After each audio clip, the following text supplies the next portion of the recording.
Welcome to another episode of IT Meltdowns. I'm your host, ready to take you on a journey through the bizarre world of technology gone wrong. If you're new here, hit that subscribe button and stay tuned for today's tale of chaos and confusion in an academic institution. Let me paint this scene for you. It's 2004, and email is still relatively new but rapidly becoming indispensable across large organizations like universities. One such university had a grand total of 30,000 employees, each with their own inbox. That might not sound too unusual, right? But what if I told you that one fateful day, all it took was a single email to turn the entire system upside down?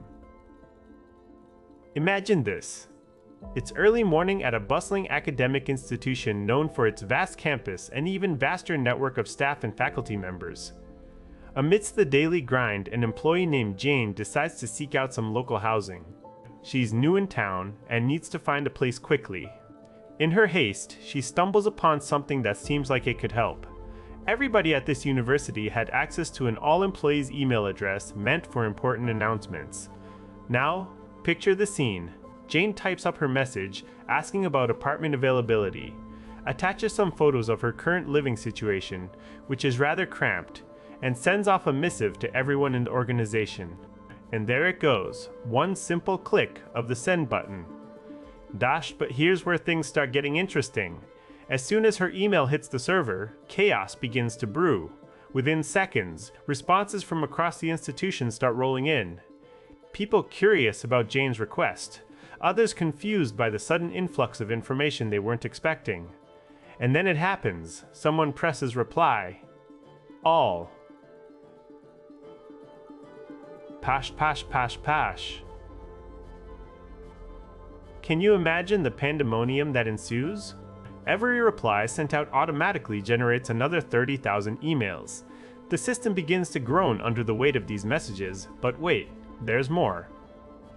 Many employees had set their email accounts on autoresponse due to various vacations and personal leave, adding a new layer of complexity.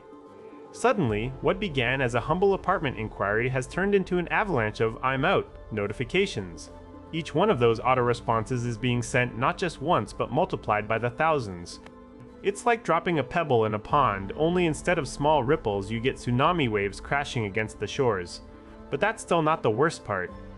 The real kicker came when these autoresponders started talking to each other.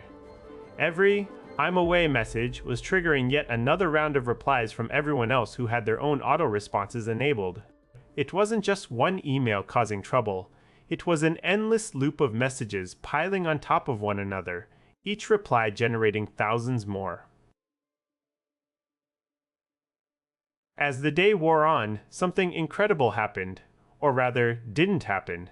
Emails stopped flowing in and out.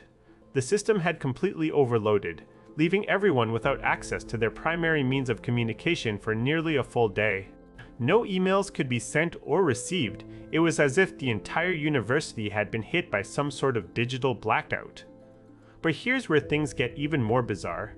After hours upon hours of IT staff working tirelessly to clean up the mess, they finally managed to restore order and bring back email functionality. They did what anyone would think is a logical step: send out an explanation about why everything was down. That's right. The very same mechanism that caused the problem in the first place came into play again. The IT team had missed one or two autoresponders, and as soon as their message hit the system, it set off another round of notifications. This time, however, they were more prepared. But can you imagine the frustration for those waiting to hear why everything was broken?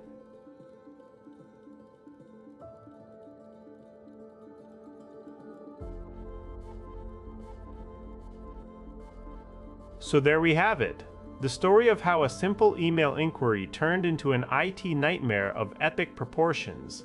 It's a reminder that in the digital age, even small oversights can lead to massive complications. And as we look back on this incident, one thing is clear.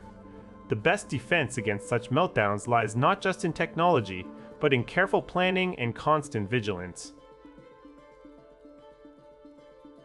Thanks for joining me today for this tale of email chaos. I hope you enjoyed it as much as I did sharing it with you. Don't forget to hit that like button if you found this story fascinating, and don't hesitate to leave your thoughts or share your own IT horror stories in the comments below. And remember, until next time, keep an eye on those email settings because you never know when a simple mistake can turn into a full-blown disaster. See you soon!